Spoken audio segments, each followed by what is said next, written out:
नमस्कार, आप देख रहे हैं 4 PM न्यूज महाराष्ट्र। मैं हूं आपके साथ कृमिल हरिया। लोकतंत्र में सरकार का काम जनता की रक्षा करना होता है, लेकिन महाराष्ट्र में क्या हो रहा है? यहाँ रक्षा नहीं, सिर्फ राजनीति हो रही है। 12 अक्टूबर 2024 को एक पूर्व मंत्री की सरेआम हत्या कर दी गई है और हमारी सरकार सिर्फ कड़ी कार्रवाई का राग आलापती रही।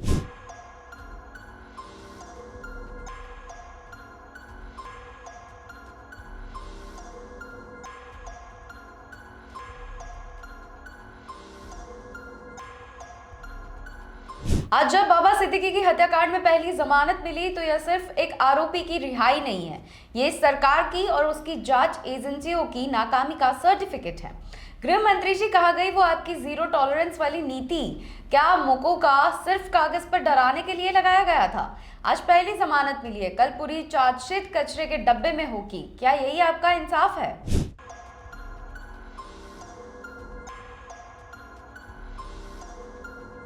आकाशदीप सिंह जैसे पुलिस ने साजिश का अहम मोहरा बताया था, आज सीना तान कर वो बाहर आ गया।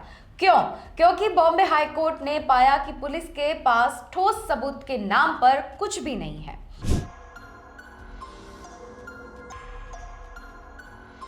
जब आपके पास सबूत ही नहीं थे तो किस आधार पर आपने ढोल पीटा था कि आपने केस को सुलझा लिया है? क्या सिर्फ सुर्खियां बटोरने के लिए गिरफ्तारियां की गई थी? सरकार के दबाव में पुलिस ने ऐसी कच्ची चार्जशीट बनाई कि कोर्ट में टिक ही नहीं पाई। ये जमानत चीख चीख कर कह रही है कि सिस्टम या तो निकम्मा है या तो फिर जानबूझकर हथियारों को रास्ता दे रहा है। बिश्नोई गैंग जेल से इंटरव्यू देता है, धमकियां देता है और मुंबई में आकर कत्ल भी कर देता है, और हमारी सरकार सिर्फ हाथ पर हाथ धरे बैठी है। अनमोल बिश्नोई विदेश में बैठकर मजे ले रहा है और हमारी एजेंसियां उसे लाने के बजाय यहाँ छोटे मोटे आरोपियों को जमानत दिलवा रही है।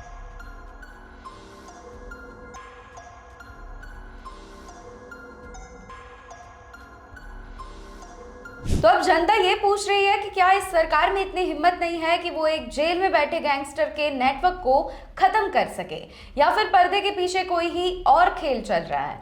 अब जब वीआईपी सुरक्षित नहीं है तो आम जनता अपनी सुरक्षा के लिए किसके पास जाएगा, ये भी सवाल है। बाबा सिद्दीकी के बेटे जिशान सिद्दीकी ने बार बार इशारा किया कि इस कत्ल की तार स्लम रिहेबिलिटेशन के बिल्डिंग और लॉबी से जुड़ा है, लेकिन सरकार ने उस तरफ जांच क्यों नहीं मोड़ी?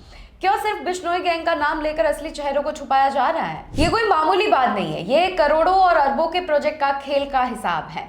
इस खेल में कौन कौन से सफेद पोश नेता शामिल है जिसकी जांच क्यों नहीं हो रही है, ये भी सवाल है।